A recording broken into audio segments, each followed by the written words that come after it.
baby, believe that I got this kicking, hustling every time everybody hating. I pray to God to wish you all well.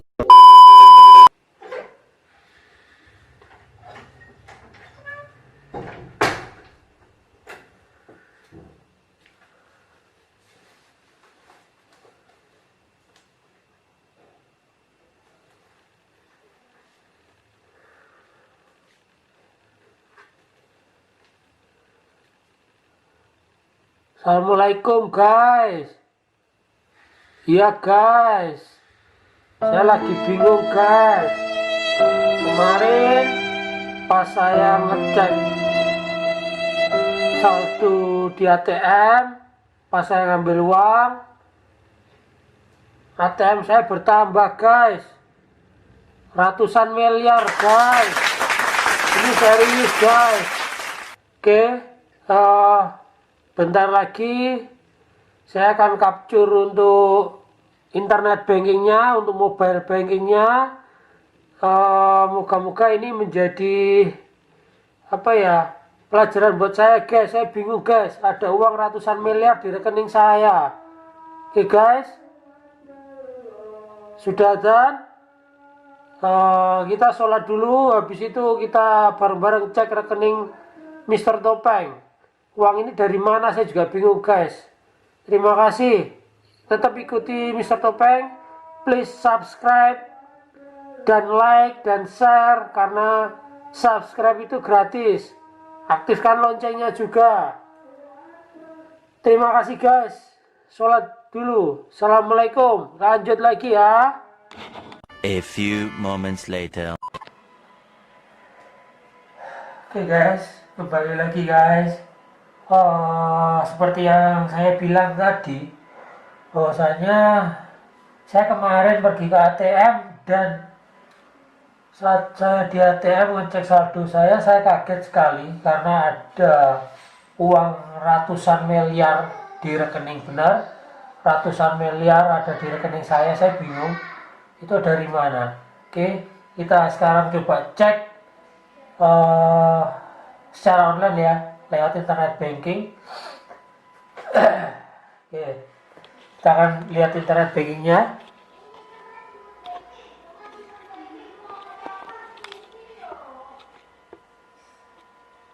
Oke guys, kita akan masuk ke menu internet banking, klik BCA. Saya akan pilih di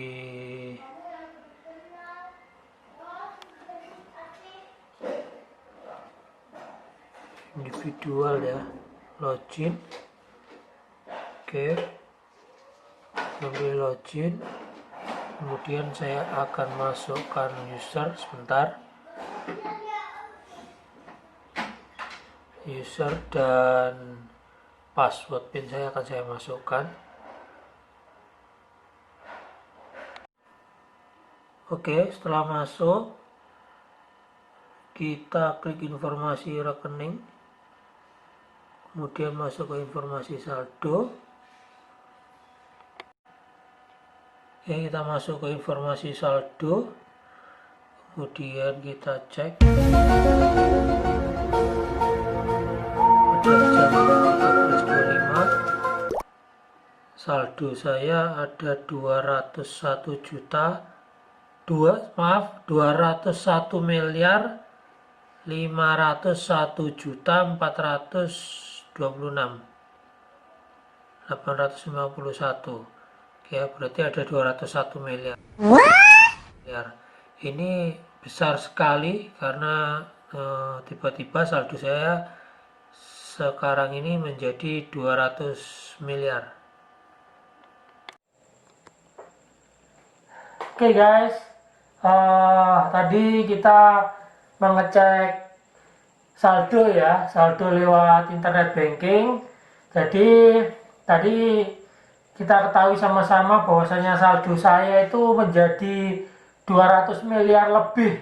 Itu luar biasa sekali, 200 miliar lebih dalam satu malam. Jadi saya kaget juga, itu saldonya nambah dari mana ya.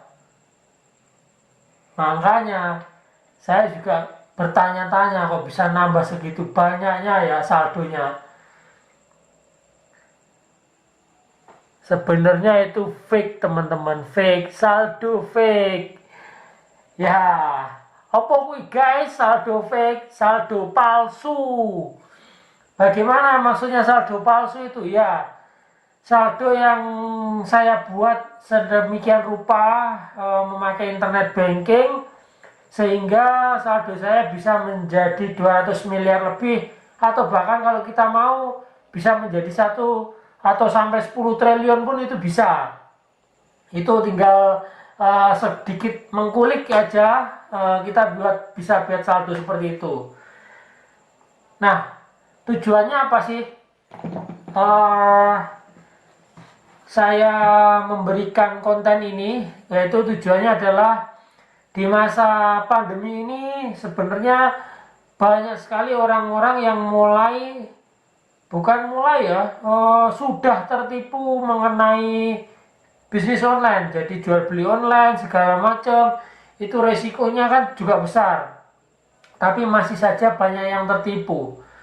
Contohnya adalah ketika ada teman-teman yang mau melakukan pembelian secara online, secara daring, atau di luar ini ya, memakai marketplace yang sudah ada. Kan ada juga penjualan online misalkan lewat beberapa internet, jadi langsung transfer. Yang penjualan online ini transfer langsung masuk ke rekening penjual ya. Jadi rekening penjual kemudian transfer sejumlah uang, kemudian ternyata barang tidak dikirim, ternyata barang tidak nyampe-nyampe. Setelah kita cek, setelah kita lihat, ternyata kita hubungi juga penjualnya susah setelah kita transfer, makanya uangnya jadi hilang, mubazir, hilang. Teman-teman cuma transfer, si penjualnya habis itu hilang. Nah, maksud saya menunjukkan saldo ini tadi adalah bahwasanya yang namanya testimoni saldo, ada orang transfer saldonya sekian, bahwasanya ini digunakan seperti ini, itu bisa saja dimanipulasi. Jadi bisa saja itu palsu atau fake. Saya tidak membahas cara menggunakannya atau cara membuat saldo fake ini, tapi saya takutnya akan disalahgunakan. Jadi saldo fake ini bisa kita buat mutasi rekeningnya, bahkan ketika kita print dari internet banking itu sama. Artinya semua saldo itu menjadi seperti benar-benar ada gitu loh. Jadi teman-teman, saya di sini saya tidak membahas cara membuat saldo itu, tapi saya membahas tipsnya supaya tidak terjebak dengan penjualan atau pembelian online tipu-tipu. Yaitu yang pertama, pastikan kalau teman-teman memakai marketplace yang sudah ada, artinya marketplace di sini mungkin ada beberapa marketplace di Indonesia yang banyak sekali, mungkin tidak bisa saya sebutkan. Itu memang dia memakai pihak ketiga, artinya ada pihak penjual yang menjualkan di marketplace-nya, kemudian ada pihak pembeli yang membeli barang dagangannya, itu kemudian dia mentransfer jumlah uang, tapi dia tidak langsung ke penjual, melainkan ke pihak ketiga atau marketplace-nya itu. Jadi itu cenderung relatif aman. Oke ya, jadi usahakan kalau untuk transaksi online selalu melalui pihak ketiga marketplace yang sudah terbukti. Itu adalah tipsnya. Jadi teman-teman artinya bisa, oh ya ini saya harus transaksinya, jangan pernah mau transaksi secara langsung atau pembelian online langsung ke transfernya ke pemilik rekening. Itu sangat-sangat rentan untuk penipuan ya. Sebenarnya kalau pembelian mau melewati rekening bersama itu bisa saja, jadi tidak ada masalah itu untuk pembelian semacam itu. Misalkan langsung kita kita kontak dengan orang di luar kota atau luar pulau, kita mau beli barangnya supaya aman, kita memakai jasa rekening bersama, itu bisa. Itu saya tapi tidak membahas itu, saya lebih membahas, jadi teman-teman ketika sudah mengalami kejadian penipuan guys, penipuan seperti apa, teman-teman sudah terlanjur transfer nih, terlanjur transfer ke penjual, tapi setelah itu ditelepon susah, dihubungi susah, di WhatsApp susah. Jadi langkah pertama adalah, yang pertama teman-teman bisa melaporkan itu ke pihak bank yang dipakai untuk transfer. Misalkan teman-teman memakai bank A, teman-teman langsung saja datangi bank A itu, menceritakan kronologisnya, menceritakan bahwasanya teman-teman tertipu dengan kronologis bla bla bla. Pihak bank pasti akan membantu. Cara membantunya adalah mereka biasanya memblokir rekening dari penipu. Oke, memblokir rekening dari penipu. Jadi pihak bank akan memblokir rekening penipu sehingga saldo si penipu berapapun jumlahnya di situ akan terbekukan. Ya benar, terbekukan, jadi mereka tidak bisa mengambil. Nah, untuk bisa memblokir tersebut biasanya pihak bank, biasanya nih, tapi ada yang mungkin tidak memakai standar ini, biasanya mereka meminta surat pelaporan dari kepolisian. Tapi ya langkah baiknya teman-teman langsung saja ke bank dulu, perlu minta surat kepolisian atau tidak. Kalau memang perlu, datang aja ke kepolisian, menceritakan kronologisnya, segala macam, penipuan, kemudian balik lagi ke banknya. Setelah itu, pihak bank akan memblokirnya. Nah, pihak bank juga akan membantu bahwasanya mereka memblokir itu biasanya ditanya dengan dari pemilik rekening itu, kenapa saya diblokir? Nah, pihak bank akan memberikan alasan bahwasanya diblokir karena ada laporan unsur penipuan. Jadi, si penipu ini mau tidak mau juga akan menghubungi Anda. Kenapa kok menghubungi Anda? Karena si penipu ini akan berusaha untuk membuka blokirnya. Oke, blokir rekeningnya. Kalau di situ ada rekening, mereka akan dibuka, minta untuk membuka blokirnya. Karena si penipu tidak akan pernah bisa membuka rekening itu sendiri. Oke ya guys, jadi si penipu tidak akan pernah bisa membuka rekeningnya dia sendiri. Jadi harus ada persetujuan si pelapor itu. Oke, jadi